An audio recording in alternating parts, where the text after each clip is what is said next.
Anak perempuan keluar dari labu raksasa. Dia selamat dari ketakutan. Lihatlah kekacauan yang dialaminya. Dia terlihat seperti baru saja keluar dari selokan. Pria tua itu memegang gadis itu di telapak tangannya. Ke laboratorium impiannya. Pertama-tama ia memandikan gadis itu. Kemudian ia mengeringkannya di atas api. Akhirnya, ia menuangkan beberapa pakaian manusia dari sebuah kotak kecil. Gadis itu berganti menjadi jaket merah. Orang tua itu membeku ketika melihatnya. Dia sepertinya mengingat sesuatu yang menyedihkan. Orang tua itu memasukkan gadis itu ke dalam lubang di pohon. Dia mengatakan bahwa dia akan keluar untuk mengejar mimpinya. Gadis itu tidak bosan. Dia ingin pergi bersamanya, tetapi sangat berbahaya hanya untuk keluar. Mereka harus melewati raksasa yang sedang tidur. Satu kali tergelincir dan pria tua itu dicengkeram pergelangan kakinya dan dibawa ke udara. Di negeri para raksasa, dia kerdil untuk diganggu. Raksasa gemuk itu menggendong orang tua itu di tangan kanannya, menyeret kereta dengan tangan kirinya ke arah bukit. Ada raksasa lain di sisi lain, dengan kakinya di atas dua mobil sebagai sepatu roda. Gadis itu bersembunyi di dalam mobil. Pada saat ini, para raksasa bermain seperti ini, mendorong orang tua itu turun terlebih dahulu. Raksasa di sisi lain mendayung menuruni bukit. Kemudian mereka bertabrakan di dasar bukit. Dan pada saat yang tepat, gadis itu menyentakkan kemudi dan kemudian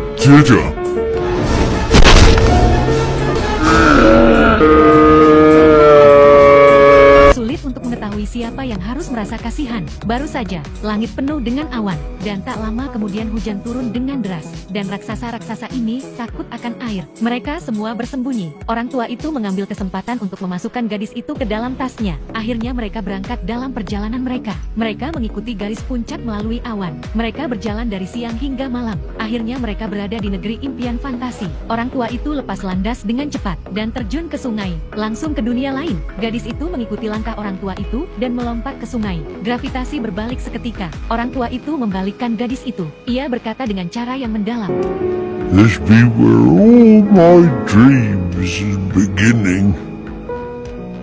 Di sini orang tua itu menemukan emas yang sangat langka. Bermimpi ia mengambil jaring mimpinya, tetapi ia tidak bisa menangkapnya. Sampai ia perlahan-lahan berhenti di depan gadis itu. Baru kemudian orang tua itu menangkapnya. Kemudian keduanya datang ke dunia manusia. Menangkap mimpi hanyalah langkah pertama. Sekarang, yang harus dilakukannya hanyalah meledakkan mereka. Anak babi itu memasukkan mimpi itu ke dalam pengeras suara, dan meniup ke dalam anak laki-laki yang sedang tidur. Mimpi biru memasuki otaknya dengan nafasnya. Anak laki-laki itu mengalami mimpi yang sangat memuaskan malam itu. Dalam perjalanan pulang, orang tua itu menyadari bahwa selimut nyaman gadis itu hilang, dan ini pasti akan tercium oleh para raksasa lainnya. Itu berarti bahwa para raksasa mengetahui keberadaan gadis itu. Untuk berada di sisi yang aman, orang tua itu mengirim gadis itu kembali ke panti asuhan di mana ia pernah tinggal. Ia mengatakan bahwa suatu ketika seorang anak kecil telah menjadi temannya, tetapi anak itu dimakan oleh para raksasa. Orang tua itu tidak ingin hal itu terjadi lagi. Gadis itu sedih. Ia tidak ingin